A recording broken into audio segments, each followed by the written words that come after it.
안녕하세요. 저는 파혼으로 결혼이 엎어진 예비 신부입니다. 사연을 써보는 건 처음이라 구색에 맞게 잘 쓸 수 있을지 모르겠어요. 그저 제 이야기를 하다 보면 흐름에 따라 잘 들려드릴 수 있지 않을까 생각합니다. 시간이 되신다면 저의 941생 파혼 스토리 좀 들어보고 가셔요. 제 직업은 원래 육상 선수였습니다. 한참 활동했을 때는 제 입으로 말하기 민망하지만 날아다녔었죠. 그런데 육상 선수 자체가 아무리 관리를 하더라도 나이란 무기가 가장 파격적이라 수명이 길지 못합니다. 저도 당연히 나이를 1살, 2살 먹어가면서 체력적으로 무리가 찾아왔어요. 나이도 있고 무릎 건강 문제 때문에 어쩔 수 없이 30대 초반 나이로 은퇴를 하게 되었죠. 누구나 운동선수라면 한계적인 부분 앞에서 결국 멈춰서야 하는 순간을 맞게 되는데요. 그 시기는 가장 허무한 순간이면서 새 출발하는 시작점이기도 합니다. 그래서 혼자보단 주변 사람들의 응원이 좀 많이 중요해요. 그럴 때 제 곁에 남편이 있었습니다. 저는 운동 수명 다 되었다고 슬럼프를 맞는 것이 싫어서 바로 필라테스 자격증을 준비했거든요.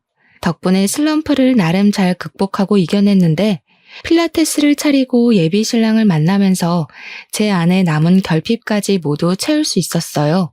예비 신랑은 제가 차린 센터와 같은 건물층에 있던 개인 병원의 물리치료사였습니다.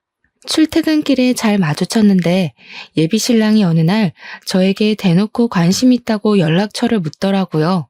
처음엔 거부감이 들어서 거절했지만 그 뒤로 예비 신랑이 부담스럽지 않게 다가와줘서 만나게 되었어요. 대화를 나누는 건 그리 어색하지 않았습니다. 저도 예비 신랑도 서로 몸을 치료하는 목적으로 사람을 상대하는 직업이라서 나눌 대화 주제는 많았죠. 오히려 일적인 대화로 시작을 하니 더 자연스러웠고 그게 제가 예비 신랑을 좋게 볼 수 있도록 마음을 열어줘서 인연으로 닿게 되었습니다. 예비 신랑은 운동을 했던 저의 선수 생활 얘기에 진심으로 존경심을 표현하기도 했어요. 심지어 제가 국가대표였다고 하니까 저를 한 번씩 연예인 생각하듯 사람들한테 자랑하곤 하더라고요. 그런 예비 신랑의 모습이 귀여웠습니다.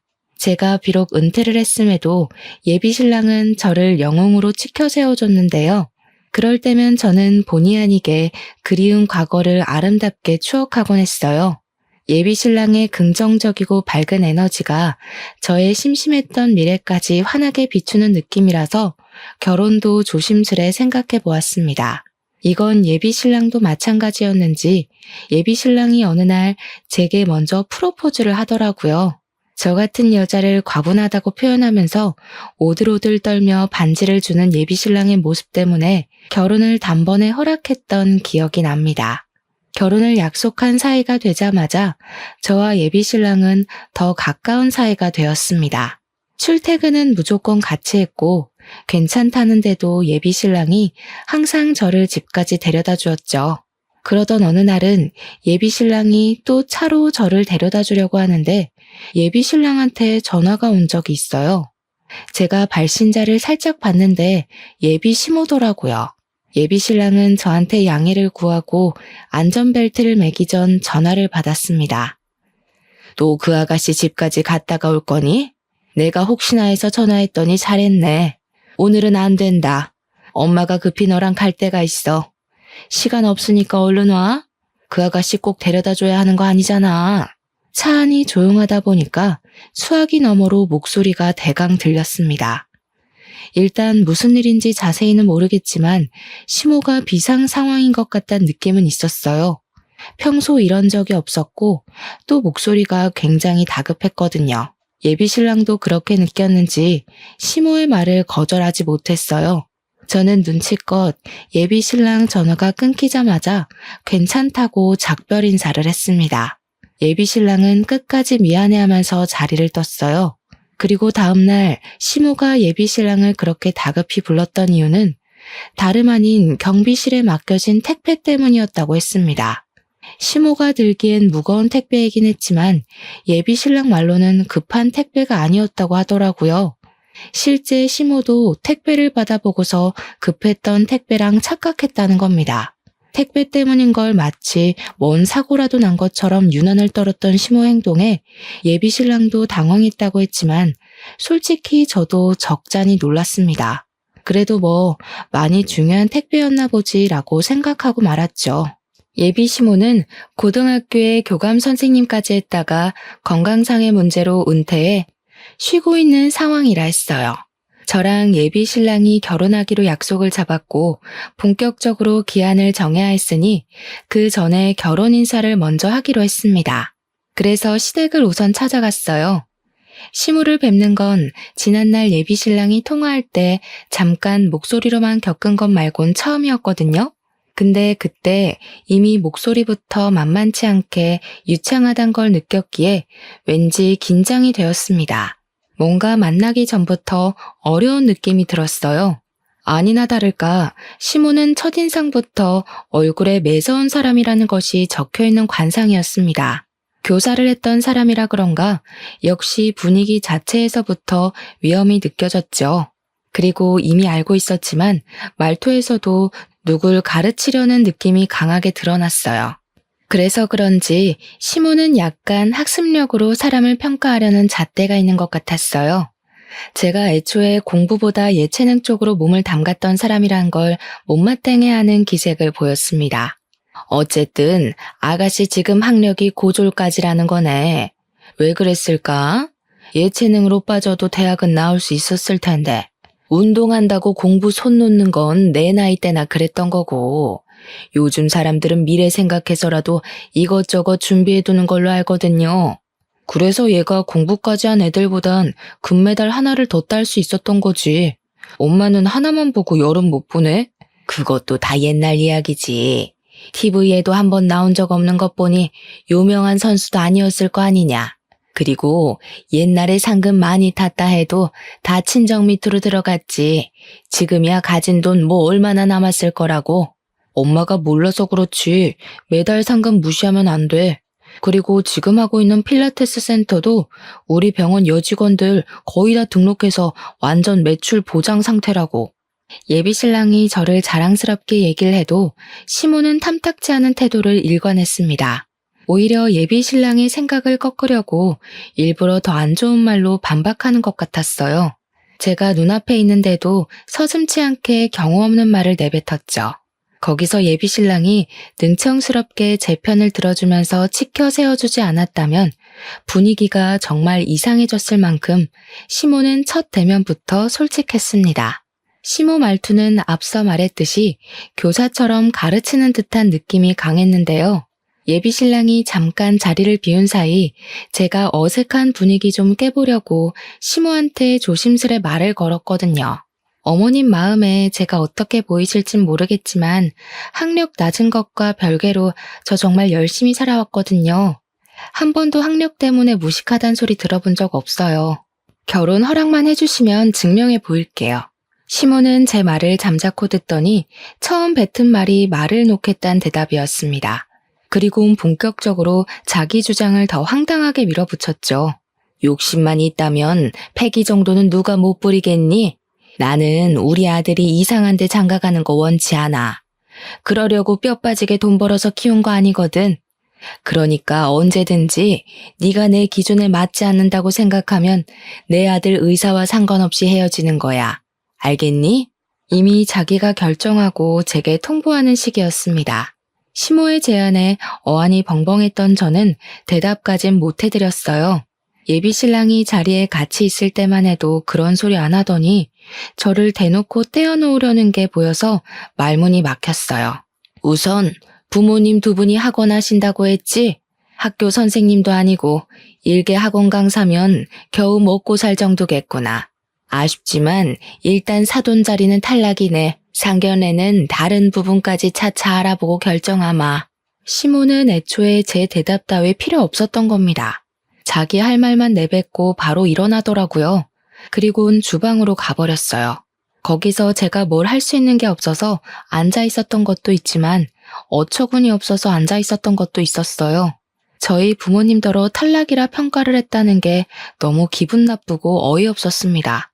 그걸로 모자라 차차 알아본다는 건 또 무슨 소리지 싶었어요. 뭔가 선생 대 학생으로 평가받는 기분 같아서 감정이 확 상하더라고요. 아무리 시모가 어른이라지만 저도 성인이거든요. 이곳은 학교가 아니고 사회잖아요. 사회에 나오면 적어도 서로에 대해 기본적인 예의는 지켜야 하는 거 아닙니까? 어떻게 선생이었다는 사람이 그런 기초적인 지식을 더 모르는 건지 모르겠더군요. 아무튼 그래서 시모는 결혼을 반대한다는 건지 아니라는 건지 애매모호한 느낌만 주었습니다. 그 상태로 예비 시댁을 나왔어요. 시댁을 나오고 제가 표정이 안 좋으니 예비 신랑이 제게 당연히 물어왔습니다. 예비 신랑도 어느 정도 자기 엄마가 제게 예의 없게 굴었다는 걸 알고 있더라고요. 우리 엄마가 좀 까칠하지. 말은 저렇게 해도 마음은 따뜻하신 분이야. 처음부터 기준을 높게 잡아야 허튼 사람 걸러낼 수 있다고 괜히 오버하신 거야. 그러니까 너무 겁내지 마.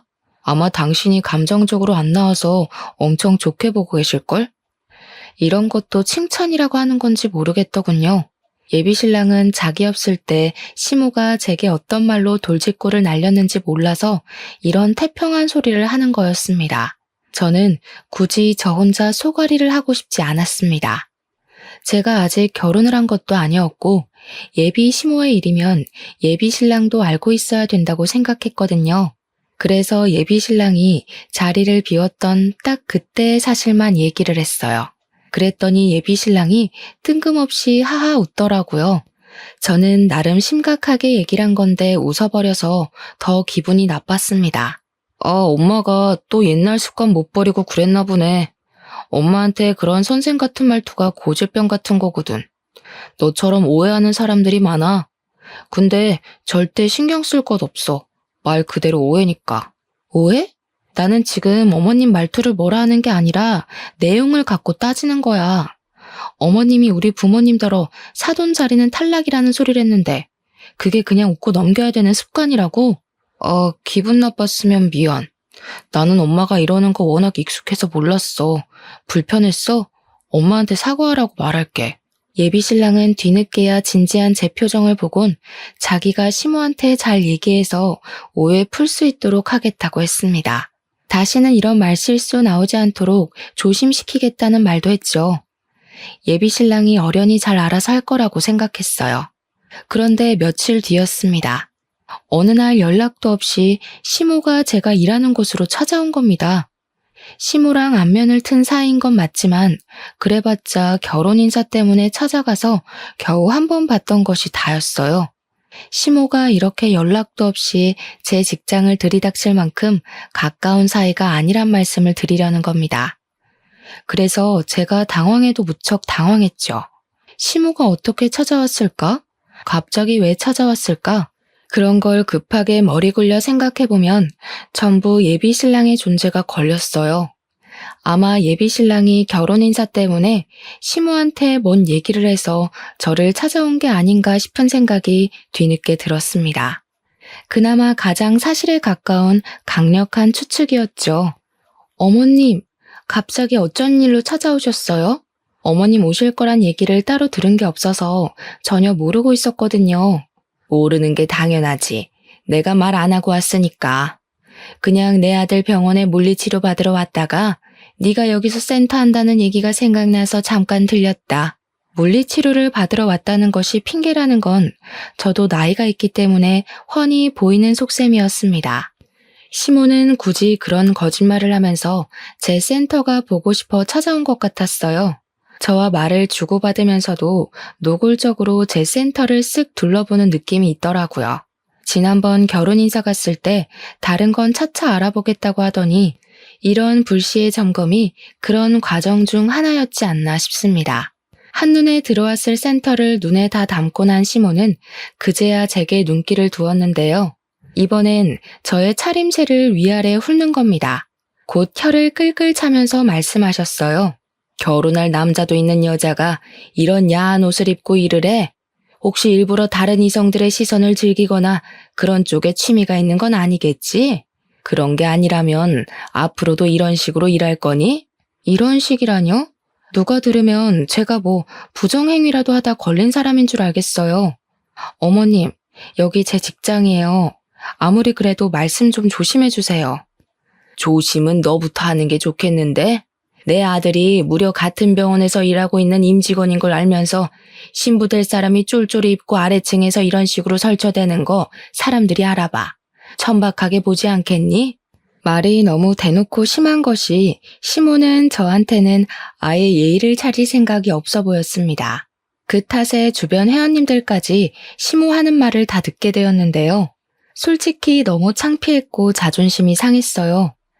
제가 결혼도 하기 전에 이런 시모를 만나게 생겼다는 걸 광고하는 셈이라 쓸데없이 동정심을 살 것 같기도 했죠.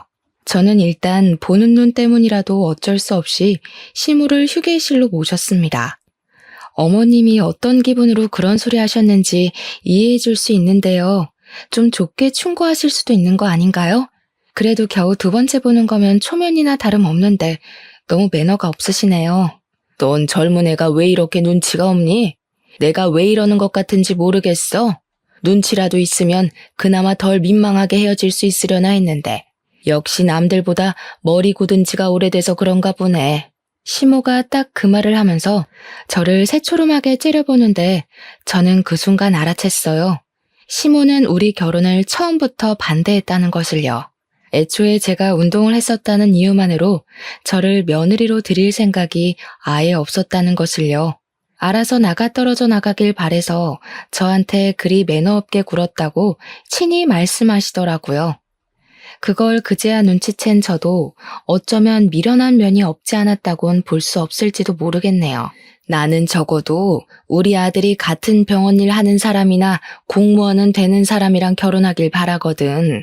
요즘 세상에 가방끈이 길고 짧은 건 상관없다고들 하는데 난 교감까지 해봤잖아. 내 눈엔 다 티가 나. 시모가 말하길 저는 겨우 고졸이었고 고등학교 때도 공부보단 운동을 했던 사람이니 저랑 예비신랑은 격이 안 맞는다고 판단하셨습니다. 그래서 어머님이 여기까지 오셔서 하고 싶은 말씀은 뭔데요? 어머님 지금 지난번에 했던 말 또 하고 계세요. 저 그만 무시하시고 바른 대로 말씀해 주세요. 내가 널 또 언제 무시했다고 그러니? 이것 봐. 조금 마음에 안 드는 말 했다고 바로 꽁해져선 못되게 표현하기나 하고 뭐 어차피 길게 볼 사이 아니니 나도 입 아프게 길게 말 안 하마. 이 결혼하지 마라. 시모는 예비신랑이 아직 저를 좋아해서 자기가 자기 아들한테 헤어지라고 말 못하니까 저더러 먼저 이별을 통보하라고 종용하기 시작했어요. 결국 이거였던 거예요. 그날 제 센터를 찾아온 이유도 제가 어떤 일을 하는지, 어떻게 일을 하는지 점검하러 왔다기보단 결혼 반대가 본 목적이었던 거죠. 어차피 네가 우리 집에 며느리로 들어오면 지옥일 거야. 내 아들은 내 말이면 결국 거역 못하는 애고 나는 널 절대 며느리로 인정 안 할 거거든. 불 보듯 뻔한 지옥길에 뛰어드는 멍청한 짓은 안 하겠지? 공부 안 했다 해서 혹시나 싶어 알려주러 오긴 했다만 시모가 결혼하지 말라는 소리를 하자마자 그래도 그 말할 때만큼은 최소한의 예의를 갖춰줄 거라 생각했습니다. 끝까지 사람 자존심을 긁어줄 진 몰랐네요. 시모는 저더러 잘 알아들었을 거라 생각한다면서 자리에서 일어나더니 웬만하면 자기 아들 눈에 안 걸리는 게 좋을 것 같다고 여유되면 자리를 옮기란 말도 하더군요. 그리곤 센터 나가셨습니다. 저는 배웅도 안 해드렸네요. 어이가 없어서 한동안 열이 받아 앉아 있었어요. 바로 예비신랑한테 전화해서 방금 시모와 있었던 일을 다 털어놓았습니다. 어머님이 자기랑 나랑 격 안 맞는 것 같다고 나더러 대신 헤어지자 말하라네. 결혼하면 제대로 지옥맛 겪게 해준다고 감히 고졸학력으로 자기 며느리 될 생각은 꿈도 꾸지 말라더라. 뭐? 엄마한테 바로 집에 가라고 그랬는데 방금 엄마 들렸다 갔다고? 내가 지금 가서 엄마한테 다시 말할게. 엄마가 그런 뜻으로 말한 거 아닐 거야. 가만 보니까 자기는 매번 어머님이 그런 뜻으로 말한 거 아닐 거라고 하네? 그럼 자기도 내가 공부 안 해서 내 멋대로 해석한다고 생각하는 거야? 아, 아니다. 그냥 여기까지 하자. 네 엄마 말대로 내가 불보듯 뻔한 지옥길을 뭐하러 가겠니? 시모 말대로 예비신랑은 시모 말을 따를 수밖에 없는 사람 같았어요. 자기 엄마가 교사니까. 은연중에 자기 엄마가 틀린 말을 했을 리 없다는 생각을 전제로 깔고 있는 것 같았습니다. 그게 시무를 컨트롤 못하는 것과 같은 맥락이겠죠. 매번 같은 말로 오해를 풀려고 하는 태도를 보니 결혼하고 나서 예비 신랑이 어떻게 나올지도 불보듯 뻔하더군요. 저는 제 앞날이 빤히 보이는 그 길을 굳이 가고 싶지 않았어요. 예비 신랑의 엉터리 행실 덕분에 예비 신랑을 향한 사랑마저 시들어져 버린 건 정말 다행이었습니다. 제게 콩깍지가 남아 있었다면 가시밭길을 자진해서 이겨내려고 했겠죠. 저는 그런 수모 당하면서까지 결혼을 할 만큼 멍청하지 않았기 때문에 남편에게 이별을 통보했습니다. 그런데 말입니다. 그 뒤로 이별을 받아들이지 못한 예비 신랑이 센터를 빈번하게 찾아오기 시작했어요. 개무시하긴 해줬지만 예비 신랑이 눈에 띄게 망가지는 것이 보여서 점점 신경 쓰이더라고요. 만나주지도 않을 건데 계속 퇴근하면 기다리고 주말마다 일도 안 하면서 센터를 찾아왔어요. 그래봤자 어차피 공공장소라 예비 신랑이 저를 함부로 하진 못했거든요. 또 회원들도 계속 들락날락했으니 예비 신랑이 제게 마음 놓고 말을 걸지도 못했습니다. 아무리 무시하려고 해도 한때 결혼까지 생각했던 사람이기에 완전히 무시하는 건 무리였거든요. 그래도 저러다 말겠지 싶어서 내버려뒀어요. 선을 넘는 짓을 하는 건 아니라서 경찰에 신고까진 안 했죠. 근데 예비 신랑이 심해지면 더 심해졌지 일상을 회복할 기미가 안 보이더라고요. 정말 일도 제대로 못할 만큼 피폐해져 갔어요. 나중엔 같이 일하는 동료 직원이 저를 찾아오기까지 했다니까요. 몰래 저를 찾아와서는 예비 신랑한테 한 번만 더 기회 주면 안 되겠냐 대신 부탁하는 거 아니겠습니까? 그때부터 제가 다시 말도 안 되는 고민을 했던 거예요. 원래 한 번 고물이 되어버린 건 다시 걷어들이는 게 아닌데 쓸데없이 제 손때 묻은 그 고물에 정이라도 남아있었던 건지 결국 흔들린 거죠. 그런 와중에도 예비 신랑은 제게 매일 전화해왔고 저만 보면 하염없이 울고 그랬어요. 그래서 수천 번 고민 끝에 제가 결국 예비 신랑을 다시 만나버렸네요. 대신 결혼은 보류하고 말이죠. 내가 무슨 일이 있어도 엄마가 너한테 입도 뻥긋 못하게 만들 거야. 네가 나 믿어준 거 절대 실망시키지 않을게. 정말 고마워. 예비 신랑은 저랑 어떻게든 결혼까지 하고 말겠다는 기세를 보였어요. 저는 솔직히 결혼 욕심까진 더 이상 없었거든요. 근데 예비 신랑이 자기가 알아서 시무를 처리해보겠다니까 그냥 그 모습도 궁금해서 내버려 뒀습니다.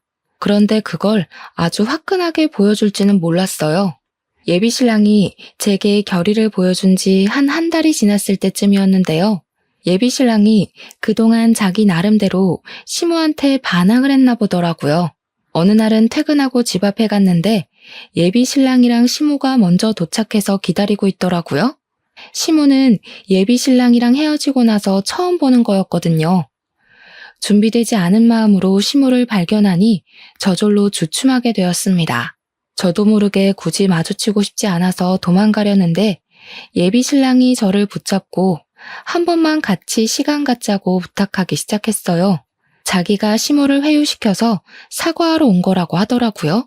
예비 신랑이 곧장 시무를 끌고 제 앞에 세우더니 정말로 사과하라고 시키는 겁니다. 엄마 분명 나 결혼시키겠다고 약속했어. 안 그럼 내가 엄마 아들 안 하겠다고도 했고. 예비 신랑이 시무한테 저렇게도 말을 할 줄 아나 싶었어요. 그걸 보면서 예비 신랑도 시무한테 대들려면 대들 수 있는 사람이구나 라는 생각이 들었습니다. 근데 문제는 시무가 진짜 제게 사과를 할까? 그거죠.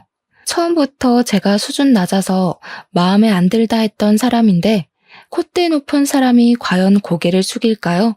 아니나 다를까 시모는 자기가 사과하는 모습을 아들한테 보이기가 싫었는지 예비 신랑더러 자리 피해달라고 했습니다. 예비 신랑은 그런 시모의 말을 거역하려 했지만 시모가 엄마의 마지막 자존심은 지켜달라고 해서 어쩔 수 없이 자기 차에 올라탔어요. 그렇게 해서 저랑 시모 단둘만이 집 앞에 서서 마주보는 상황이 되었죠. 사과하신다고 제가 무조건 받아줄 거란 기대는 안 하셨으면 좋겠네요. 제 기준에서 진정성이 별로 안 느껴진다면 사과 거절할 생각이라서요. 저는 일단 시모한테 기죽고 싶지 않아서 기선 제압을 하였어요. 그랬더니 그때 시모가 예비 신랑 눈치를 보더니 가방에서 검은 봉지 하나를 꺼냈습니다. 착각하지 마. 넌 여전히 내 며느리감 아니야. 다음 주에 우리 아들 선봐줄 공무원 아가씨 알아놨는데 너 때문에 진행이 안 되려고 하거든? 아무래도 내 아들이 귀신에 홀린 게 아닌가 싶어서 조치 좀 취하려고 찾아온 거야. 그 순간 시모가 들고 있던 검은 봉지를 제 머리 위로 쏟아버렸어요. 봉지 안에 든 내용물은 다름 아닌 굵은 소금이었습니다. 그것은 제 머리부터 옷 안까지 침범하여 순식간에 살갗을 따갑게 만들었어요. 정말 머리에 망치를 맞았다는 기분이 그런 기분이지 않나 싶더라고요.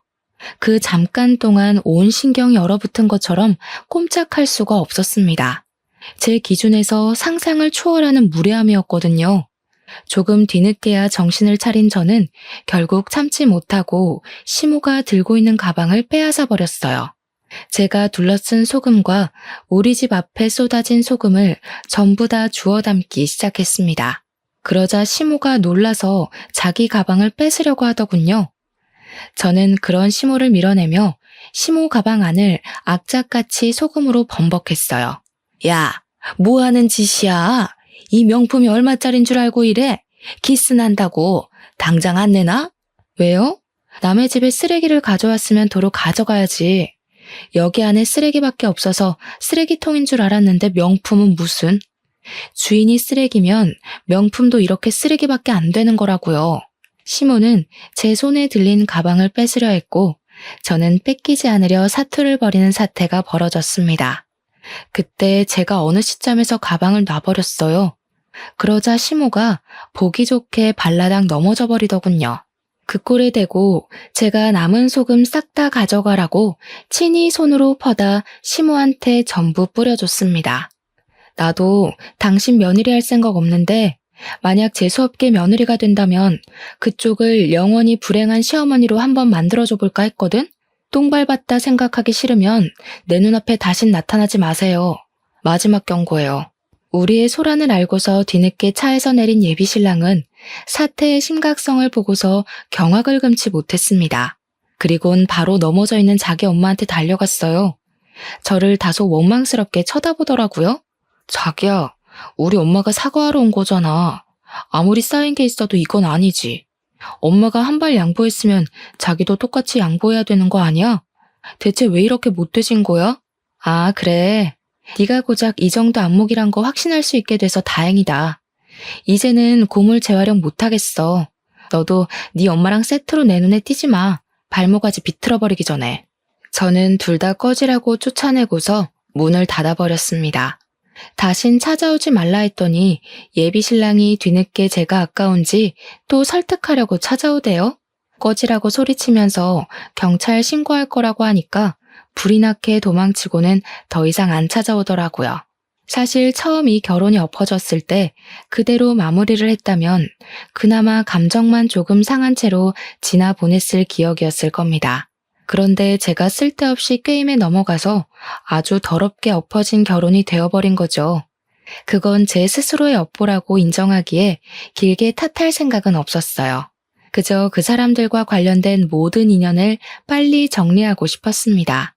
출퇴근하다가 어쩔 수 없이 마주쳐야 할 예비신랑 얼굴 보기 싫어서 센터도 한 달 안에 문 닫아버렸어요.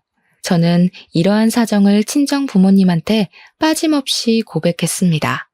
친정 부모님은 저의 이야기를 늘 하나의 경험으로 봐줄 뿐 절대 질책한 적은 없었던 분들이라 위로가 되었거든요. 역시나 부모님 두 분 다 제게 잘했다고 해주셨어요.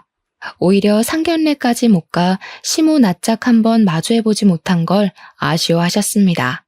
그렇게 저는 잠깐 따끔했을 뿐인 인연에서 발을 빼고 벗어날 수 있게 되었는데요.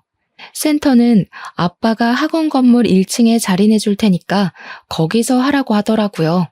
사실 초반에 저희 친정 부모님 소개할 때 학원 운영하는 강사라고만 했잖아요. 시모가 무시할 정도로 작은 학원은 아닙니다. 나름 이름 있는 공시학원 2개를 크게 운영하고 있거든요. 그 학원이 있는 건물 2개도 전부 부모님 소유였어요. 저희 친정가족 구성원 중 저만 운동을 한 사람입니다. 제가 운동에 소질이 있다는 걸 부모님께서 미리 알아보시고 몸을 쓰는 진로로 직업을 가질 수 있게 지원해줬던 거예요. 저 말고 저희 친정 부모님 두 분은 스카이 명문대를 나왔고요. 하나 있는 친오빠는 외국에서 치대생으로 유학 중이었습니다. 저는 예비신랑과 만나는 기간 동안 이 사실을 굳이 예비신랑한테 알리지 않았어요. 가정사를 얘기해도 그저 적당선으로만 거짓말하지 않고 두루뭉술하게 말했을 뿐이었죠. 왜냐면 부모님이 돈 때문에 움직이는 사람을 별로 안 좋아하기 때문이었어요.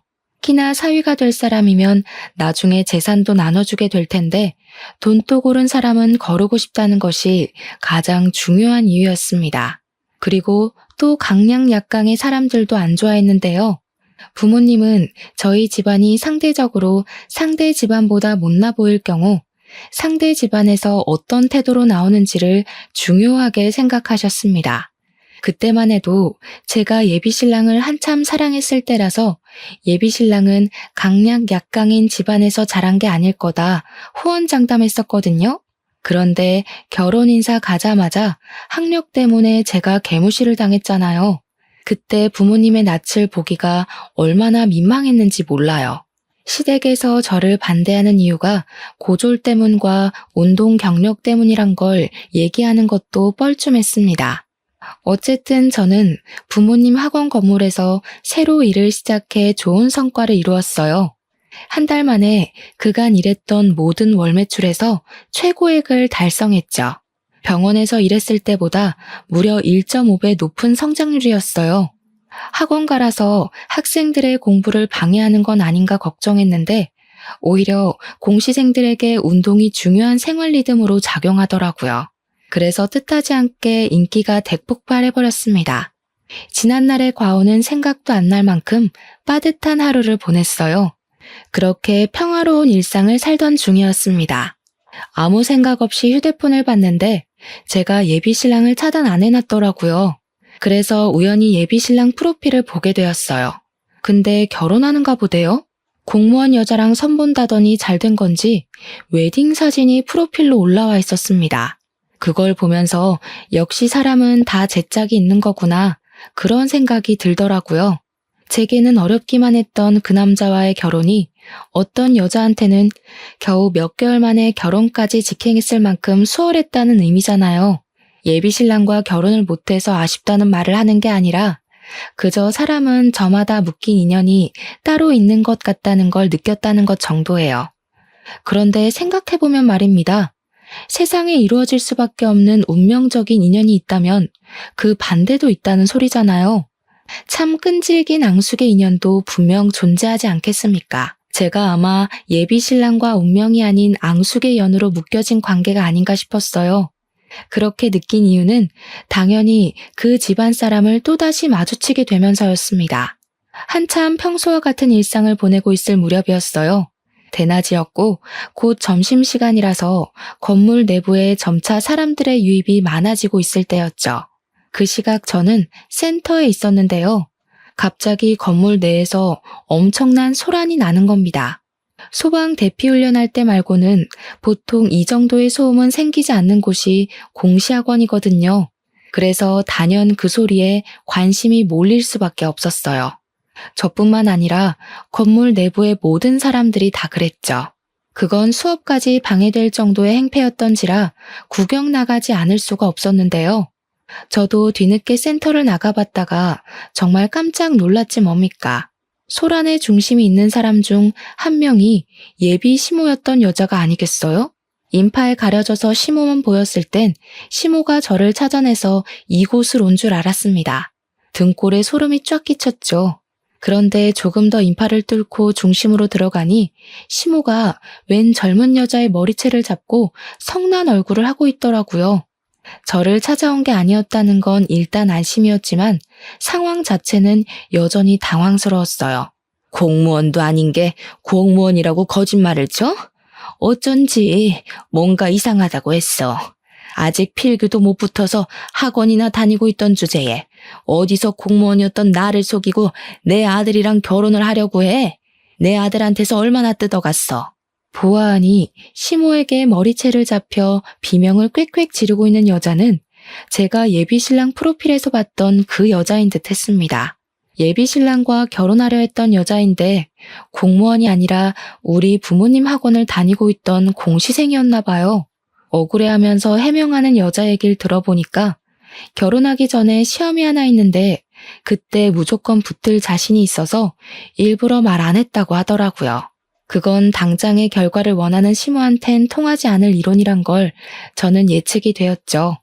시모는 지난날 제가 일하는 곳을 불쑥 찾아왔던 것처럼 저 여자 다닌다는 직장도 몰래 알아내서 따라왔다가 덜미를 잡은 상황 같았습니다. 처음엔 시모의 무례함에 분노만 느껴졌는데 시간 좀 지나니까 한결같이 정신 못 차리고 아들 앞길 막고 서 있는 시모가 한심해 보이더군요. 저는 그런 시모를 향해서 무의식적으로 혀를 끌끌 차버렸어요. 그 순간 약속이라도 한 듯 시모와 눈이 정통으로 마주쳤죠. 시모가 겨우 3번밖에 안 본 저를 알아보더라고요. 제게 곧장 삿대질하면서 이젠 저를 공격하는 거 아니겠습니까? 아, 너도 여기 다니고 있었니? 이제서야 공부가 아니면 살 길이 없다는 걸 알았나 보지? 보니까 여기가 아주 천박한 인간들 소굴인가 보네. 솔직히 공무원 공부는 1년이면 되는데 여기서 1년 이상 붙어있는 꼴통들 많을 거다. 이럴 시간에 다른 데로 머리 굴려. 지금 남의 업장에 와서 뭐 하시는 거예요? 예나 지금이나 무례하신 건 여전하네요. 젊은 사람들 괴롭힐 힘도 많고 너무 쌩쌩하신 거 아니에요? 할 짓이 없어서 힘이 남아도는 건가? 이것 봐. 배운 게 없으니까 싹수가 아주 바가지잖아. 너는 이미 늙을 대로 늙어서 지금 공부해봤자 그 성질머리 못 고쳐. 타고난 똥통머리를 무슨 수로 고치겠니? 네 부모가 너를 이 모양 이 꼴로 내버려 둔 걸 원망해라. 시모가 제 머리를 자꾸 손가락으로 밀어버리기까지 하길래 저도 참지 않고 시모의 팔을 내쳤습니다. 그래도 보는 눈이 너무 많아서 감히 어른에게 먼저 손찌검을 못하고 있었는데요. 그때 엄마가 나타나서 시모의 뺨을 사정없이 후려쳤어요. 저희 엄마야 그 건물의 주인이었고 그 학원의 원장이었으니 얼굴 모르는 사람이 없었는데 그런 과감한 행동을 해버려서 저뿐만 아니라 다들 놀란 상황이었습니다. 아, 우리 딸 시모 될 뻔했다던 분이신가 보네요. 그때 우리 딸한테 소금 부었다고 들었는데 꼭 한번 뵙고 싶었거든요. 제가 바빠서 뒷조사할 시간이 없어서 이제야 인사드려요. 저는 미처 소금을 준비 못해서요. 똑같이 따끔거릴 테니까 쌤쌤으로 하죠. 뭐야? 딸? 당신이 이 아가씨 부모야? 어쩐지 밑도 끝도 없이 천박하게 손부터 올린다 했다. 부모가 이 모양이니 자식 새끼도 개념 없는 짓 하고 다니지. 보나마나 그쪽도 어디 중졸이나 고졸이죠? 아, 국민학교로 끝인가? 시모는 얻어맞고도 뭐가 그리 당당한지 우리 엄마 앞에서 하하호호 열심히도 비웃고 있었습니다. 그런데 앞서 말씀드렸다시피 건물 이용자 중에서 우리 엄마를 모르는 사람들은 거의 없어서 다들 시모가 하는 말에 오히려 더 수군거릴 뿐이었어요. 스스로 조롱거리를 자처하고 있는 시모를 보면서 저도 웃음이 나오더군요. 네, 잘 물으셨네요. 당신이 일개 학원 강사라고 무시했던 여기 학원 원장입니다. 그쪽 어떻게 생겨먹었나 상견례 못해서 많이 아쉬웠어요. 근데 남의 건물에서 이렇게 꼴불견으로 나타날 줄은 몰랐습니다. 시모는 우리 부모님 학원 규모를 얼마 정도로 생각했는진 모르겠는데 일단 눈으로만 훑어도 학원 크기가 소규모는 아니니 좀 당황하는 눈치였어요. 그걸 엄마도 아는 건지 대답 못하고 있는 시모에게 마지막 한 방을 먹여버리시더라고요. 참, 고맙단 인사 꼭 드리고 싶었어요. 하마터면 우리가 건물 하나 날릴 뻔했잖아요. 저희가 딸 결혼하면 선물로 건물 명의 넘기려 했거든요. 그런데 사위될 집구석이 영 개판이란 걸 결혼시키기 전에 보여주셨으니 저희한텐 은인이나 다름없으십니다. 뭐라고요? 건물? 지금 이 건물이 그쪽 거라도 된다는 말이에요? 사람을 놀리는 것도 정도가 있지 건물주는 뭐 아무나 하는 줄 알아요? 아무나 못하죠. 그러니까 그쪽은 겨우 교감 선생 자격 하나 달았었다고 기세등등해서 까불고 다니는 것밖에 못하는 거예요. 여기 학생들 보고 꼴통이라 소리칠 시간에 그쪽 마인드가 똥통은 아닌지 꼭 돌아보셨으면 하네요. 고작 공무원 며느리 하나 얻겠다고 건물주 며느리를 놓쳤다는 사실을 뒤늦게 자각한 시모는 끝내 사색이 되어버렸습니다. 그리곤 이제 왜 저더러 그 중요한 사실을 숨겼냐고 원망하길래 엄마가 결국 경찰에 신고해버렸어요. 시모는 경비원과 경찰에 의해서 그대로 건물에서 쫓겨났습니다. 그리곤 그 이후 시모가 뻔뻔하게도 예비 신랑을 데리고 우리 집을 몇 번 찾아오더라고요. 초면에도 들려준 적 없던 상냥한 목소리로 계속 얘기 한번 나누자고 조르는 거 아니겠습니까? 이미 미련 따위 없던 저는 마냥 귀찮아서 결국 이사를 가버렸어요. 그랬더니 시모가 이젠 부모님 건물로 찾아오기 시작하더라고요.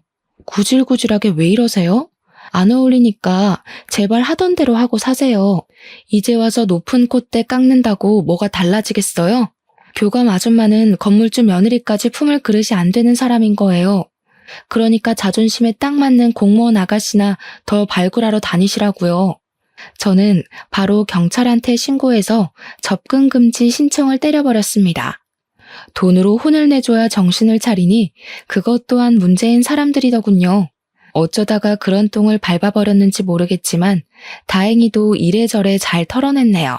그 사람들도 물론 앞으로 새로운 사돈 집안을 또다시 만나게 될 수도 있겠죠. 제발 대접받고 싶으면 먼저 대접하길 바란다고 얘기해주고 싶습니다.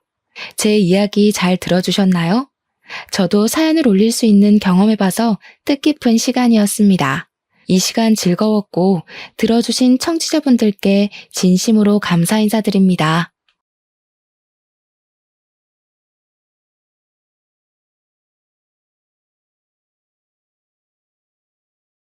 안녕하세요, 청취자 여러분. 저는 40대 후반으로 향해 가는 몸도 마음도 건강한 아들을 하나 키우고 있는 주부입니다. 얼마 전에 아들의 학교에 일이 생겨서 찾아갔다가 겪게 된 기가 막힌 이야기를 여러분들께 들려드리기 위해서 이곳을 이렇게 찾아오게 되었습니다. 여러분들은 다양한 의미로 살면서 잊을 수 없는 사람이 몇이나 되실까요? 저는 사실 손에 꼽히는 수준으로 적게 있었는데 제가 어린 시절부터 당했던 수모를 잊지 못해 기억하는 사람들이었습니다. 제 인생의 끈을 놓게 만들고 싶었던 사람들이자 악착같이 이를 악물게 한 사람들이기도 하고요. 절대로 잊어서는 안 될 인간들이라 마음 깊은 곳에 꽁꽁 감춰둔 판도라 상자 같은 것입니다. 저는 그 사람들 덕분에 어떻게 보면 제 인생을 함께 걸어나갈 동반자를 만나기도 했지만 반대로 그 인간들을 만나지 않았다면 비뚤어지지 않았을 것 같기도 합니다. 제가 애둘러서 이렇게 표현을 하니 어떤 이야기가 펼쳐질지 상당히 궁금하시죠? 제 이야기를 듣다 보면 여러분들도 저와 함께 이를 갈게 될지도 모르겠습니다. 아마 지금의 저는 모든 것을 다 포용하고 해탈할 수 있는 상태이기 때문에 청취자 여러분들도 이야기의 끝을 함께 하신다면 저를 꼭 안아주고 싶어지실지도 모르겠습니다. 잘했다, 잘 살았다, 힘내라. 그런 상투적인 말도 저에게는 큰 응원이자 용기였기 때문에 청취자 여러분들 또한 저에게 따뜻한 말 한마디 부탁드리겠습니다. 언어라는 것은 마음속에 담아두지 말고 표현을 해야 하는 거라고 하더라고요. 저도 제가 받았던 이 상처를 말로써 표현을 해보려고 이렇게 사연을 올려봅니다. 제 사연이 여러분들께 소개가 될지 긴가민가 하지만 그래도 한번 용기를 내서 다 털어버리겠다는 마음으로 줄줄이 제 이야기를 늘어놓아 보겠습니다. 함께 울고 함께 웃어주신다면 더할 나위 없이 이 글을 쓰게 된 저의 용기를 칭찬하게 될 것 같습니다. 그렇다면 지금부터 제 아픈 이야기, 황당한 이야기를 들려드릴게요. 태어났을 때 누구는 금수저를 물고 태어나고 누구는 흙수저를 물고 태어난다고 요즘은 그렇게들 많이 표현을 하더라고요. 어디 아파트에 사냐, 부모님이 무슨 차를 끌고 다니냐, 나라에서 나오는 지원금을 받냐 안 받냐. 그런 걸로 어린 아이들조차도 너는 금수저다, 너는 흙수저다 한다면서요. 저는 그 이야기가 참 우습게 느껴집니다. 흙수저 또한 흙으로 빚은 수저 정도는 들고 태어난다는 이야기 아니겠습니까? 저는 그 흙수저조차도 가지고 태어나지 못한 이 세상에 태어나서는 안 될 취급을 받은 아주 불쌍하게 처절한 아이였습니다. 저희 어머니라고 부르고 싶지도 않은 그 여자는 미혼모의 몸으로 저를 임신해서 제가 뱃속에 들어있는 10개월 내내 저를 감추고 그 누구에게도 드러내지 않았습니다. 어머니께서는 저를 낳고 나서도 버릴지 말지 한참을 고민했던 사람인 것 마냥 멍하니 계셨다고 했습니다. 저를 병원에서 낳은 것도 아니었고 아직도 저는 제가 어디서 태어났는지 알 수가 없습니다. 길바닥인지 아니면 허름한 모텔인지 아무도 알려주지 않아서 알 수가 없었죠. 단지 제가 병원에서 태어나지 못했다는 것을 알고 있는 건 제가 이미 태어난 뒤에 구조가 되었다는 걸 어머니에게서 듣고 알고 있기 때문입니다. 어머니는 저를 버리려고 했고 그걸 알게 된 누군가의 신고로 저는 병원으로 이송이 되었고 어쩔 수 없이 보호자가 된 어머니께서 출생신고까지 할 수밖에 없었던 기구한 이야기인 것이죠. 어영부영 저를 떠맡게 된 어머니께서는 저를 챙겨주시다가도 인생의 회의감이 느껴지면 저에게 아무런 신경도 써주지 않았습니다. 아버지라는 사람은 어머니께서 저를 임신하자마자 책임지라고 할까봐 무서워서 어머니의 곁을 떠났다는 이야기만 들었습니다. 그러니까 제 아버지가 누군지 모르고 지냈죠. 가끔은 존재하지도 않은 아버지의 얼굴을 상상으로 그려내면서 그리워하기도 했었습니다. 어머니께서는 제가 말을 하고 배고픔을 입 밖으로 꺼내던 시기가 온 순간부터 저에게 관심을 딱 끊으셨었거든요. 집으로 불러오는 수많은 남자친구들 사이에서 저는 그분들이 가끔 가다가 사주시는 간식들을 기다리며 하루하루를 보내야만 했습니다. 한마디로 정서적으로 상당히 우울감을 가지고 있었고 소극적인 성격이었으며 어머니의 윽박이 무서워 말을 해도 될까 안 될까 고민만 수두룩한 어린 아이였던 것입니다. 거기다가 말을 알아들을 수 있는 시점이 된 이후부터 어머니께서는 어떤 일이 생겨도 항상 제 탓을 하셨기 때문에 저는 불안한 유년기를 스스로 헤쳐나가야만 하는 잡초 같은 아이였습니다. 어머니께서는 분풀이를 저에게 하셨고 남자친구들과 헤어지게 되면 그것 또한 제가 짐덩어리처럼 붙어있기 때문이라고 생각하셨습니다. 남자가 없으면 삶을 살지 못하는 것처럼 매번 어머니께서는 이 남자 저 남자에게 매달리고 차이고 그렇게 지내셨어요. 지금 생각해보면 어머니가 저를 낳았을 때의 나이가 고작 21살이었으니 그럴 만도 한가 싶습니다. 이해하려고 노력하는 건 아니지만 21살 나이가 얼마나 꽃 같고 아름답습니까? 다른 친구들은 한창 자기를 꾸미고 놀러 다니고 대학 생활을 즐길 때 우리 어머니께서는 방구석에서 제 기저귀를 갈고 있었을 테니 본인의 자존감도 많이 떨어졌을 테고요. 거기다가 남자로 인해 망해버린 인생이라 생각을 하셨으니 남자로 다시 인생을 펴야 한다고 생각할 법도 해서 제가 이 나이가 돼서야 그럴 수 있다는 생각이 드네요. 정서가 온전치 못하고 늘 불안감, 위기감에 시달렸던 저의 다른 사정 또한 좋지 못했습니다. 그러니까 어머니께서 남자친구를 만나고 있을 때는 전기도 들어오고 가스도 들어오긴 했지만 남자친구와 헤어져 아무런 생활비 지원을 받지 못하게 되면 그마저 뚝 끊겼습니다. 학교에 가려면 씻어야 하는데 전기도 들어오지 않고 난방이 되지 않으니 어두컴컴한 욕실에서 차가운 물로 머리를 감고 몸을 씻어야 했습니다. 가난이 정말 싫었지만 그보다 더 싫은 건 너네 집 엄청나게 가난하다며? 하고 저를 조롱하는 친구들이었기에 매일같이 박박 씻었거든요.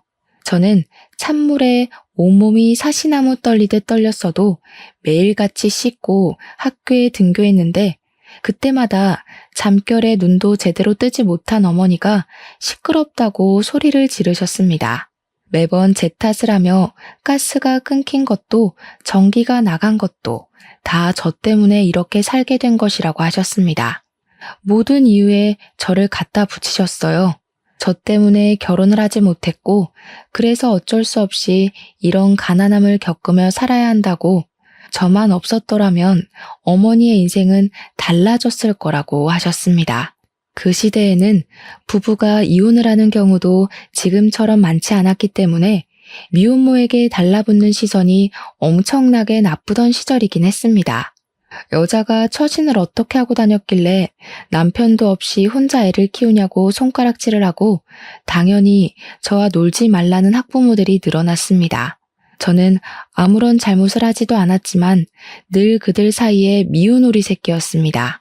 우리 어머니께서 제 밥이나 제대로 챙겨주셨겠습니까? 그랬다면 제 키가 이리 작을 수가 없지 않을까 하는 합리적 의심이 듭니다. 눈만 마주쳐도 욕을 하고 싶고 분풀이를 하고 싶어서 입을 달싹이던 우리 어머니는 당연히 제 식사도 제대로 챙겨주시지 않았습니다. 밥을 제때 먹지 못하고 먹어도 많이 먹질 못하니 저는 늘 저체중으로 힘들었고 기립성 저혈압이 와 앉았다 일어섰는데도 머리가 핑핑 돌아 쓰러지곤 했습니다. 학교에서 1년에 한 번 실시하는 체력장이라던가 혹은 건강검진의 날에도 늘 저체중이라 많이 먹어야 된다는 결과지를 받았고 빈혈과 저혈압이 있다고 병원에 내원 요망이라 적혀 있었습니다. 하지만 병원에 갈 돈이 없었기 때문에 저는 단 한 번도 그 결과지를 들고 병원에 찾아가 본 적이 없었습니다.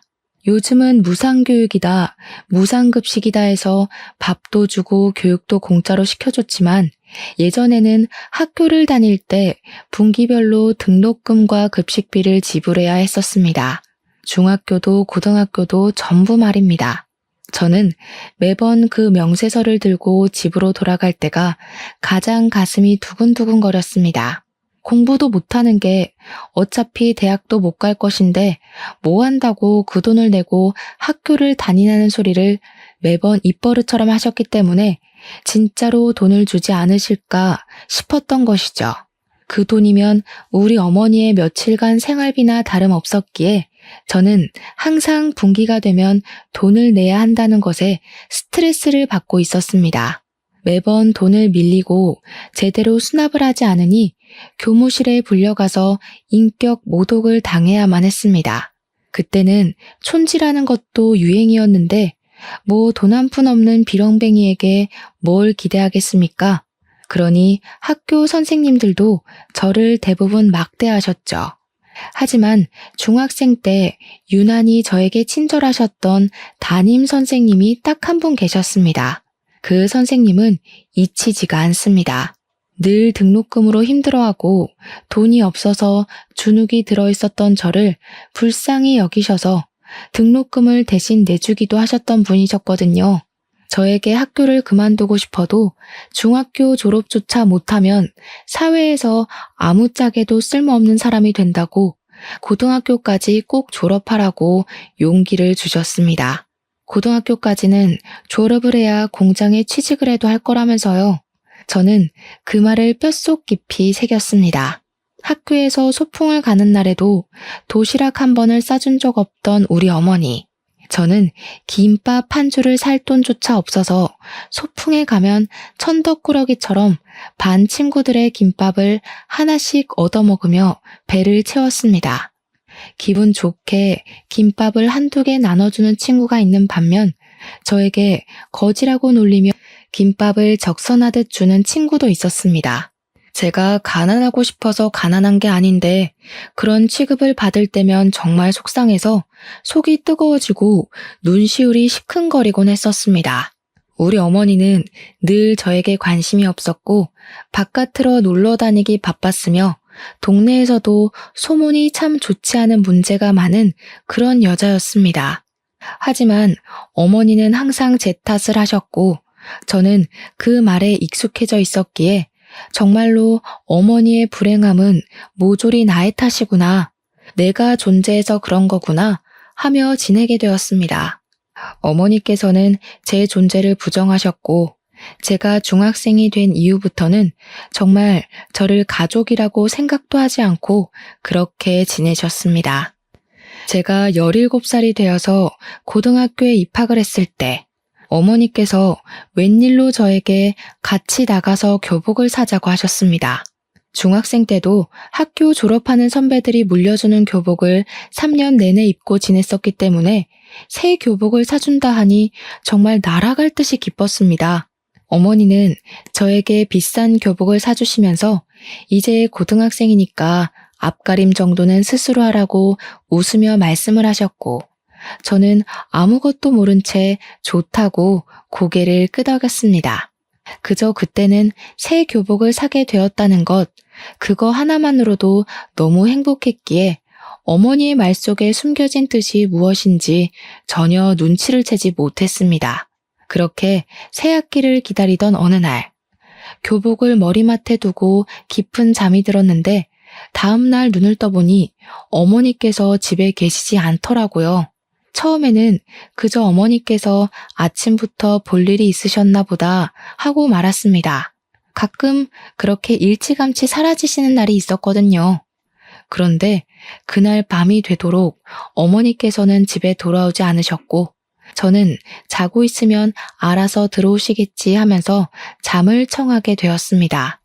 제 예상과는 달리 어머니께서는 그날도 집에 돌아오지 않으셨고 저는 어디 가까운 곳으로 여행이라도 가셨나 보다 하면서 학교를 아무렇지 않게 다니고 있었습니다.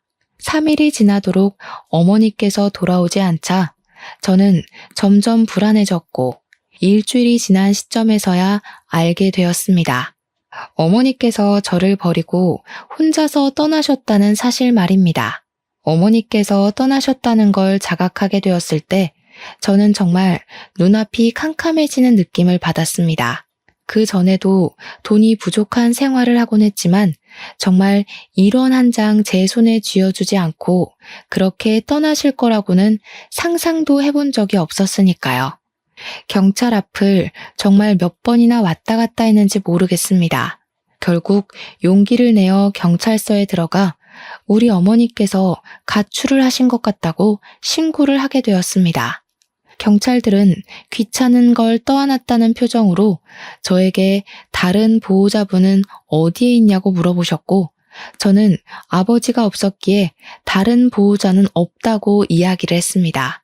그 말이 끝나기 무섭게 경찰들의 표정이 바뀌더니 막 분주하게 이곳저곳 연락을 넣고 저에게 집에 같이 가보자고 말씀을 하셨습니다. 어머니와 제가 간신히 몸을 닐 만한 원룸으로 경찰들과 함께 걸어가고 있는데 대뜸 저에게 다른 보호자가 없으면 보호시설을 가야 하지 않겠냐고 이야기를 꺼내더군요. 경찰분들이 전화통화를 하던 곳은 제가 임시로 지낼 만한 보육원 같은 보호시설이었던 것이었습니다. 보호시설이 요즘은 시설도 좋고 전문적인 선생님들이 상주하고 계시지만 그때 당시에는 그렇지 못했습니다. 시설도 나빴지만 무엇보다 나쁜 원장이 참 많았고 아이들을 상대로 앵벌이를 시킨다던가 무급으로 노동을 시킨다던가 하는 일이 생각보다 꽤 많았습니다. 한마디로 지금보다 더 나쁘면 나빴지 좋을 상황은 아니라는 생각이 들어서 저는 보육시설에 가고 싶지 않다는 생각이 번쩍 들었습니다. 정말 너무너무 무서웠습니다. 어머니께서 혹시라도 나중에 제 생각이 난다면 저를 찾아오실 수도 있다고 생각을 했고 고아원은 죽기보다 가기 싫었습니다. 또 그 시설에 있는 아이들이 엇나간 아이들의 표본이라고 생각을 했거든요. 거기 가면 다 일진들만 수두룩하게 있을 것 같아서 도망치고 싶었습니다. 저는 결국 경찰들의 팔을 뿌리치고 엄마가 돌아오실 거예요 하고는 저희 집 반대 방향으로 뛰었습니다. 경찰들을 따돌린 후에서야 조심히 주위를 살피며 집으로 돌아왔고 오지 않을 걸 알면서도 어머니를 계속해서 기다렸습니다. 저는 어쩔 수 없이 혼자의 생활에 적응을 하게 되었고, 새학기가 찾아와 고등학교에 입학을 하게 되었습니다. 학교가 신식 건물이라 그런지 급식이 나왔고, 제가 저소득층으로 인정을 받았기 때문에 급식비를 지원받아서 밥을 공짜로 먹을 수 있게 되었습니다. 급식이 부실하긴 했지만 집에 있어 봐야 내내 굶으니까 학교에서 주는 밥을 배불리 먹으려고 욕심을 부려 급식을 먹기도 했습니다. 저의 그런 모습을 보고 학교 선생님들도 동급생들도 저를 거지라고 놀리기 시작했고, 자연스럽게 왕따가 되었지만 몇 년을 겪었던 일이기에 대수롭지 않게 생각했습니다.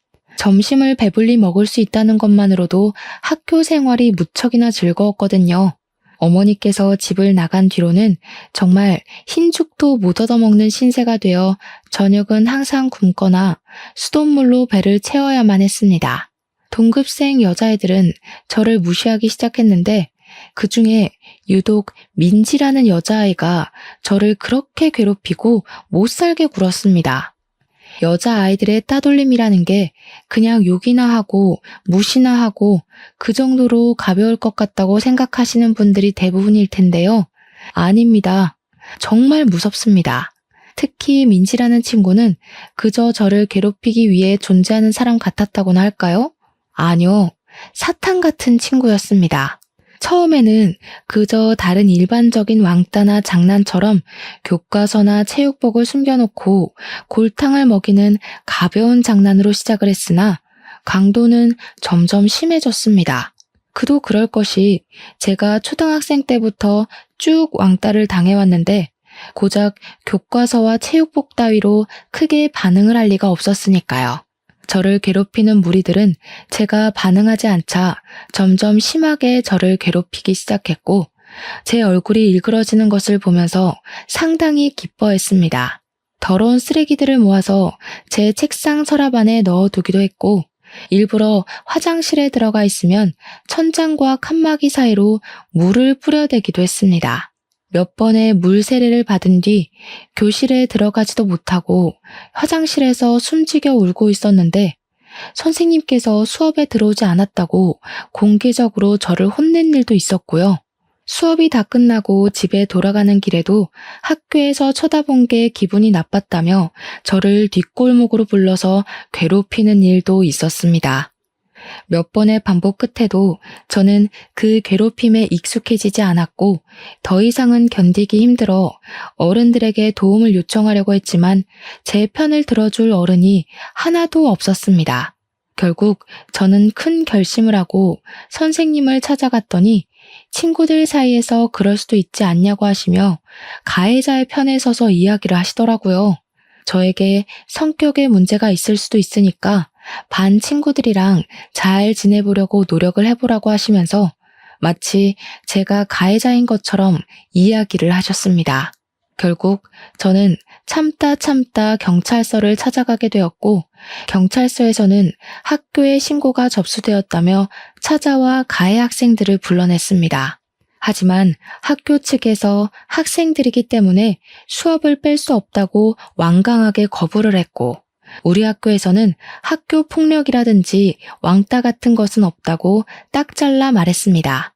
그 뒤에 담임 선생님께서 저를 불러다가 같은 반 친구들끼리 장난도 치고 하는 거지 그런 걸로 경찰에 신고를 하면 안 된다고 저를 혼내셨습니다. 제가 못된 아이고 염치도 없는 학생이고 그러니 저에게 친구들이 하나도 없는 거라면서 저를 질책하시더라고요.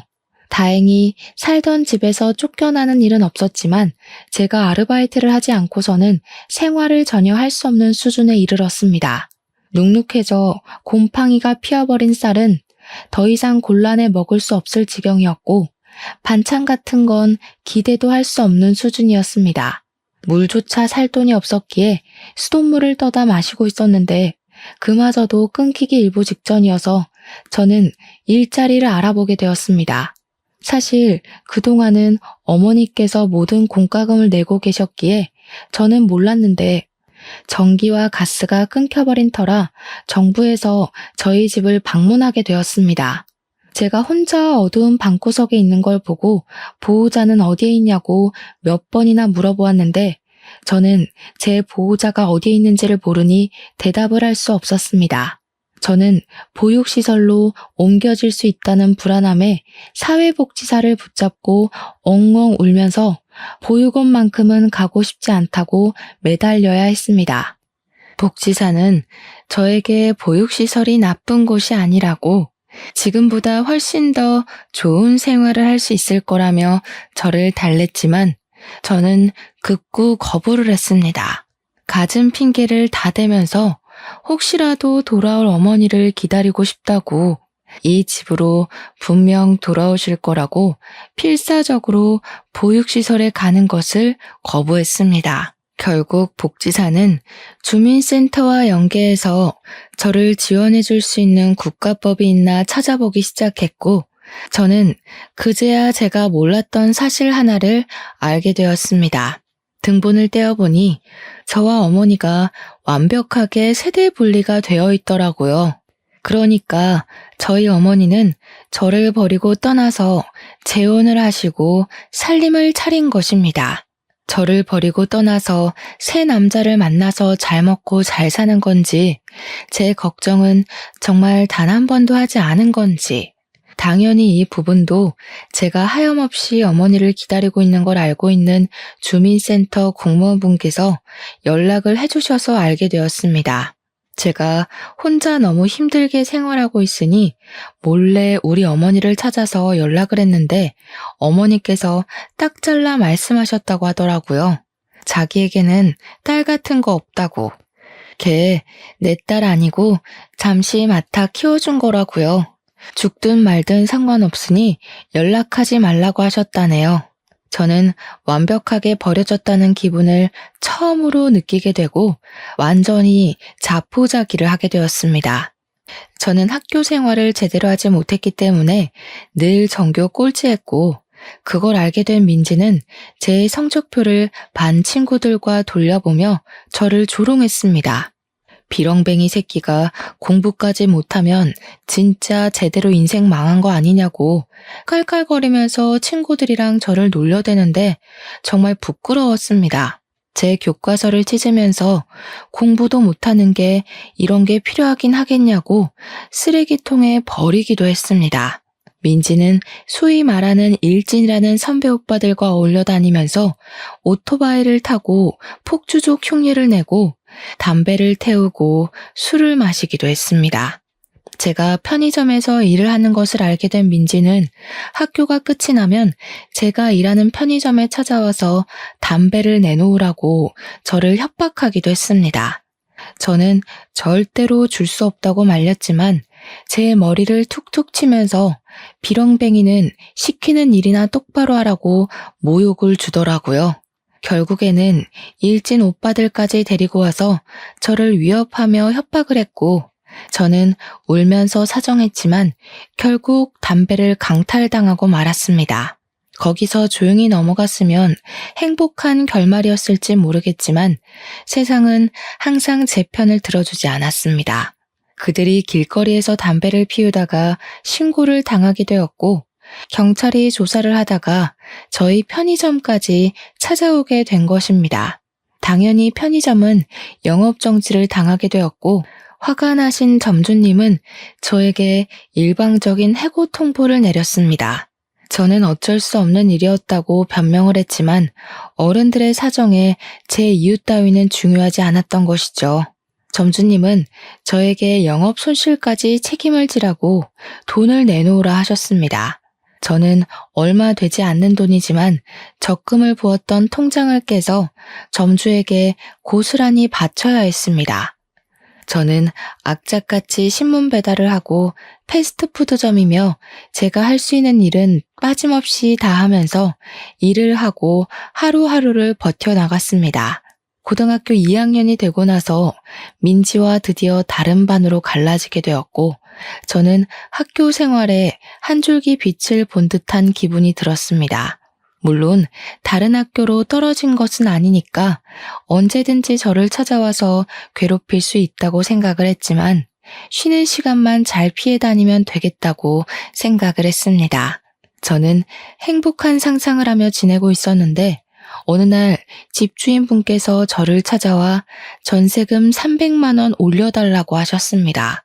당장 300만 원이 어디에 있겠냐고 사정사정을 했지만 3개월밖에 시간을 더 주지 못한다고 돈이 없으면 지금이라도 집을 빼서 나가라고 하더라고요. 저는 하늘이 무너지는 듯한 기분이 들었지만 3개월 동안 300만 원을 모으지 못할 이유가 없다고 생각해서 다음 날부터 바로 인력센터로 출근했습니다.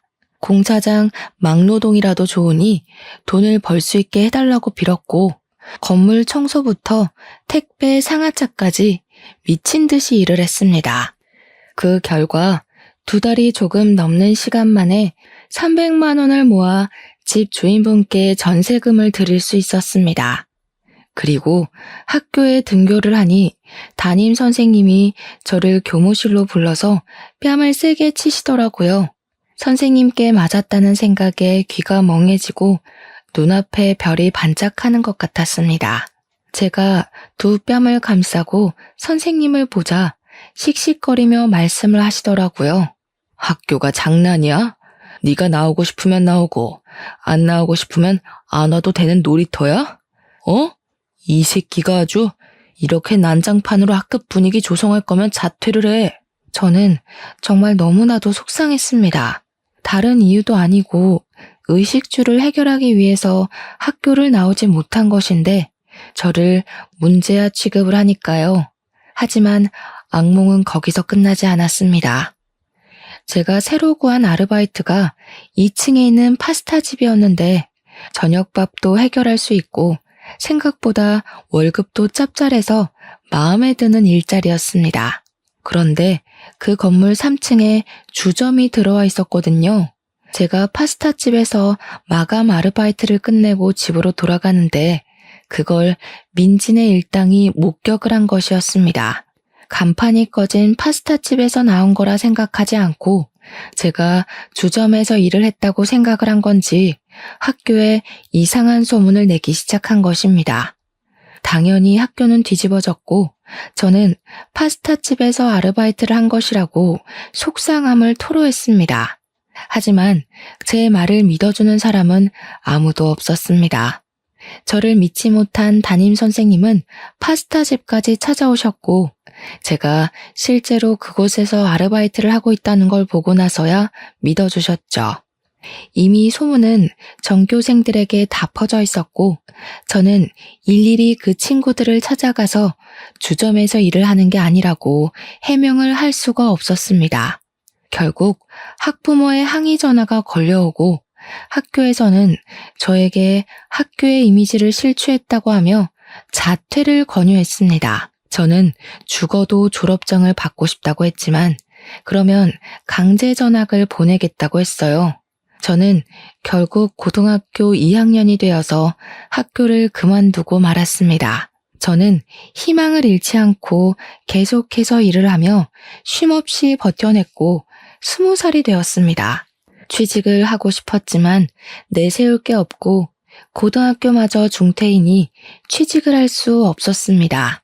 저는 아르바이트를 전전긍긍하며 난방 올 때도 찬기가 가시지 않는 반지하 단칸방에서의 삶을 벗어나지 못하고 있었습니다. 그러다가 모르는 번호로 전화가 걸려와 받게 되었는데 제 계좌가 범죄에 연루가 되어서 지급 정지 처분을 받게 되었다며 웬 검사라는 사람이 전화를 했더라고요.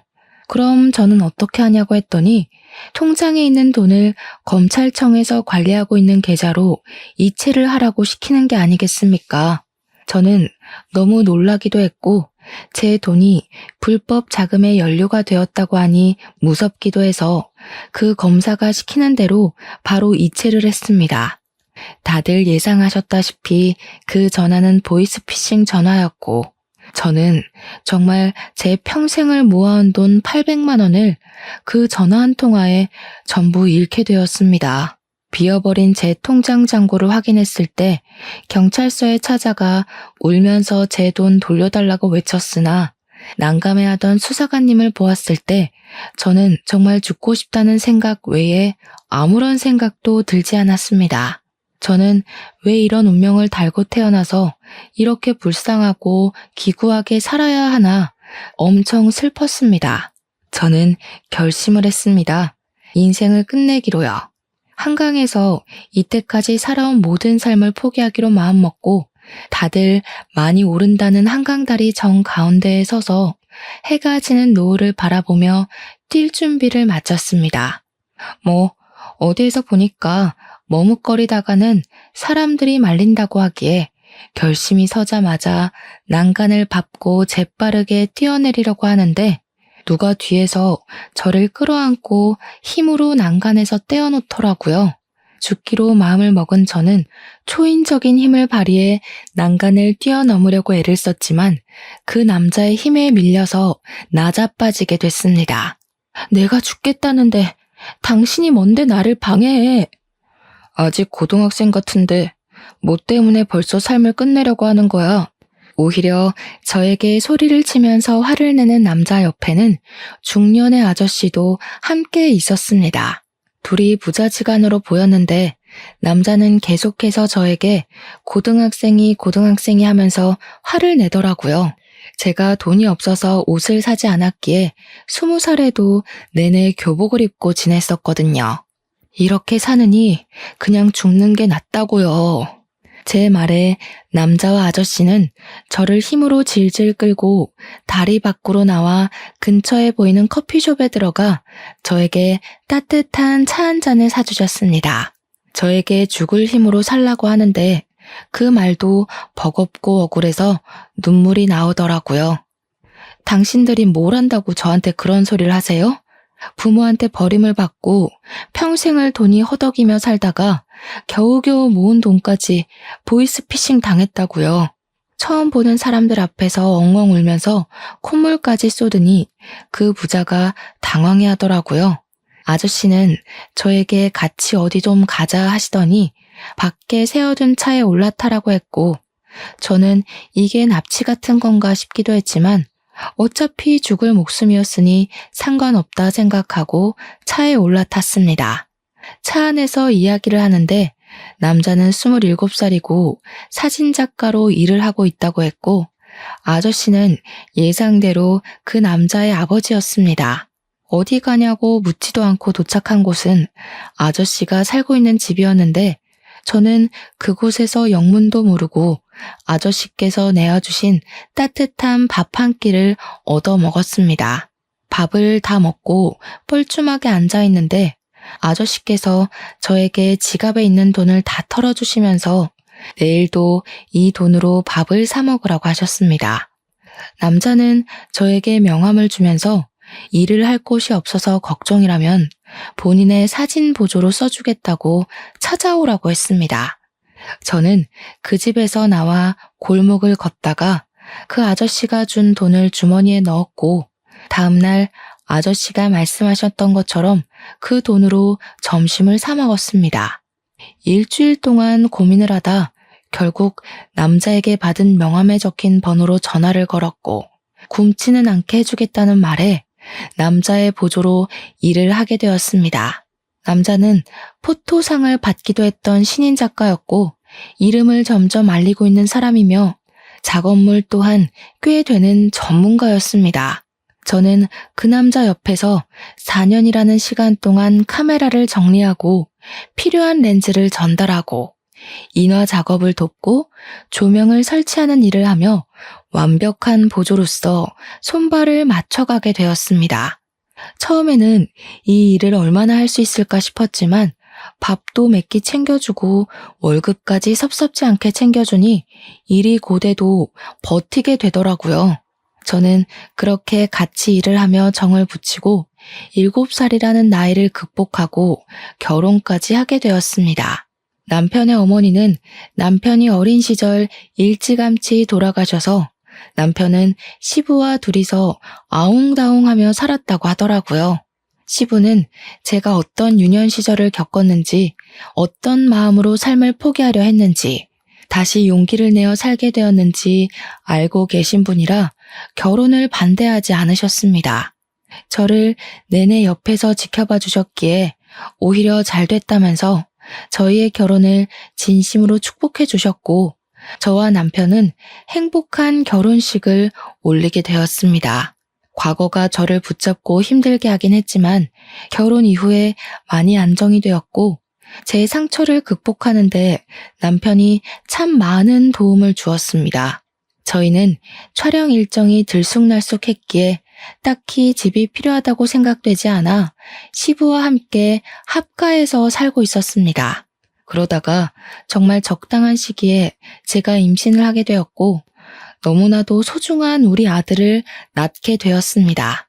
아이를 키우는 동안 남편의 일을 돕진 못했지만 이 소중한 아이를 옆에서 내내 지켜볼 수 있다는 게 행복하고 즐거웠습니다.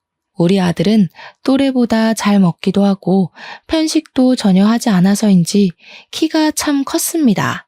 제가 키가 작고 말라서 우리 아들도 작으면 어떡하지? 하고 고민했는데 남편이 기골이 장대해서 그런지 아들도 남편 따라 크더라고요. 또래보다 힘이 좋으니 솔직히 걱정이 되기도 했습니다. 시대가 변하면서 학교 폭력에 관한 법도 많이 늘었고, 우리 아들이 다른 친구들을 괴롭히지 말라는 법도 없으니까요. 그래서 저는 어릴 때부터 우리 아들에게 아예 운동을 가르치기 시작했습니다.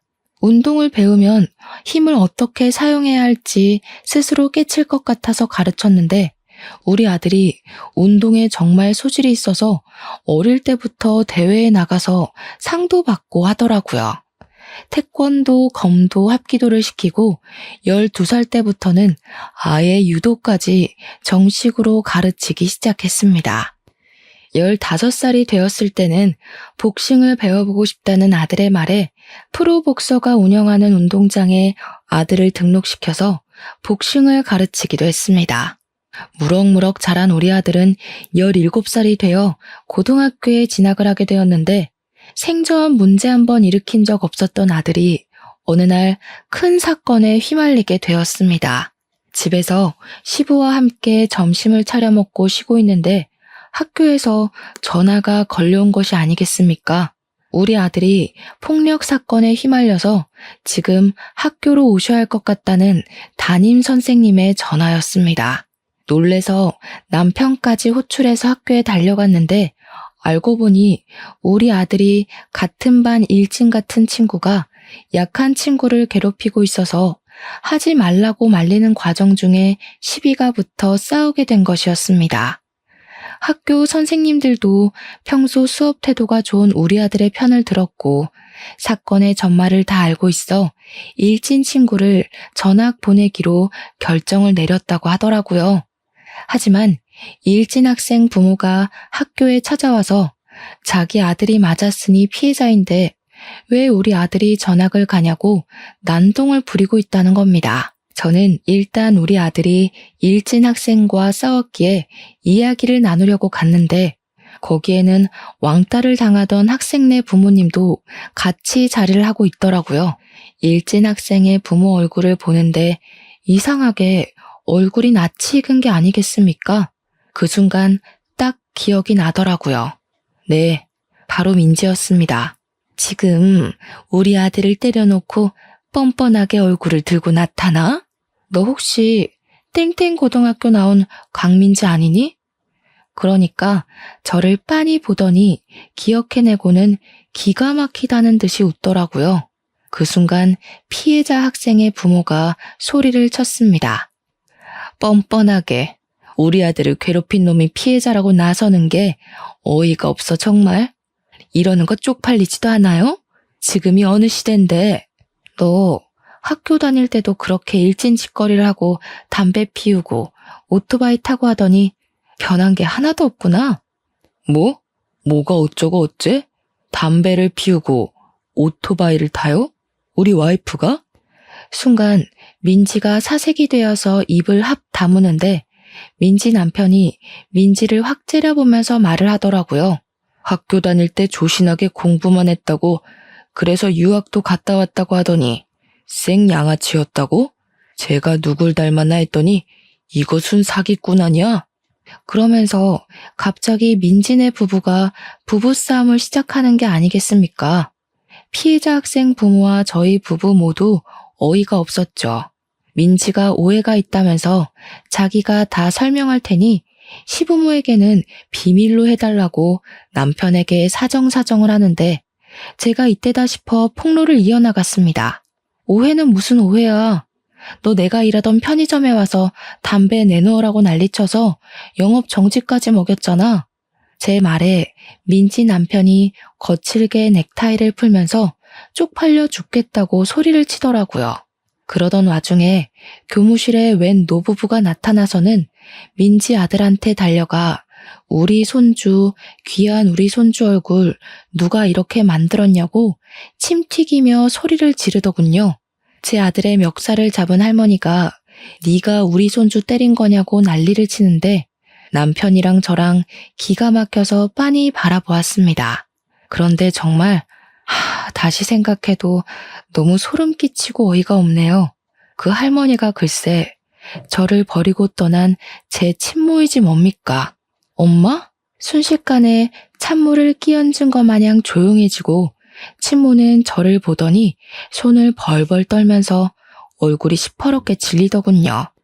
제 남편도 어리둥절해서 저를 바라보는데 보아하니 친모랑 재혼한 남자의 아들이 민지의 남편인 것이었습니다. 교무실은 완전히 난장판이 되었죠. 저 사람이 너 버리고 갔다는 그 친모? 하루아침에 가출을 하더니 딴 남자랑 재혼해서 나 같은 거 모른다고 했던 그 친모. 이게 다 무슨 소리야? 딸아이 하나 있던 거 전 남편이 데려갔다고 하지 않았어? 그래서 우리 아들을 친자식처럼 생각하고 싶다고 그랬잖아. 그들의 막장 이야기를 듣다 보니 상황이 모두 정리가 되더라고요. 민지는 제 남편에게 요조 숙녀인 척 연기를 했고 날라리처럼 행동했던 지난 과거를 전부 청산하고 시집을 간 것이었습니다. 친모는 전 남편에게 저를 빼앗기고 상심이 큰 엄마 역할을 하며 새로 생긴 새 아들에게 현모양처 코스프레를 하면서 헌신을 다하고 있었던 것이고요. 하필이면 민지 아들이 큰 사고를 치는 바람에 판도라의 상자가 열려버린 거죠. 저는 그 태풍 한가운데 있는 태풍의 눈이었고요. 민지고 친모고 저에게 매달리며 오해 좀 풀어달라고 하는 거 저는 싹 무시하고 그들이 알고 싶어하는 진실을 알려주었습니다. 민지 쟤는 일진이었고 술 담배는 기본으로 했죠. 양아치 오빠들이랑 어울려 다니면서 오토바이를 탔고요. 저를 엄청나게 괴롭혀서 자살까지 생각했었어요. 저기 제 엄마는 제가 고등학생이 되자마자 인사도 없이 저를 버리고 떠나서는 복지사들이 찾아가자 저 같은 거 모르는 아이라고 친자식 아니라고 부정했고요. 저는 엄마 때문에 돈 한 푼 없이 학교도 제대로 졸업 못했고요. 몇 번이고 죽고 싶었습니다. 교무실에서 배신당한 두 남자의 투닥거림이 시작되었고 곧 욕설이 난무하는 난장판이 되었습니다. 학교에서는 골치 아파하며 결국 민지의 아들을 전학 보내는 것으로 마무리 짓기로 했고요. 그 이후에 친모와 민지가 제 연락처를 어떻게 알았는지 연락이 와서는 저 때문에 둘 다 이혼하게 생겼다고 저를 원망하더라고요. 그게 왜 저 때문이겠어요? 자기들이 과거에 못된 짓 한 만큼 벌 받는 거죠. 저는 그들에게 비웃음을 실컷 날려주며 차단을 걸어버렸습니다. 증거가 없어서 소송전을 펼치진 못했지만 그들도 똑같이 가정에 버림받고 멸시받게 되었으니 아주 쌤통이라 생각합니다. 저는 덕분에 속도 너무 시원하고요. 지금은 우리 아들, 우리 남편, 그리고 시부까지 함께 살면서 너무나도 행복하답니다. 여러분들은 제 사연 어떻게 들으셨나요? 정말로 시원하지 않나요? 여러분들도 속에 묵혀놓은 이야기가 있다면 다 꺼내어 말하는 건 어떨까요? 그럼 저처럼 속이 뻥 뚫리는 경험을 해볼 수 있을 거예요. 아무튼 제 이야기는 여기서 끝입니다. 들어주셔서 정말로 감사합니다.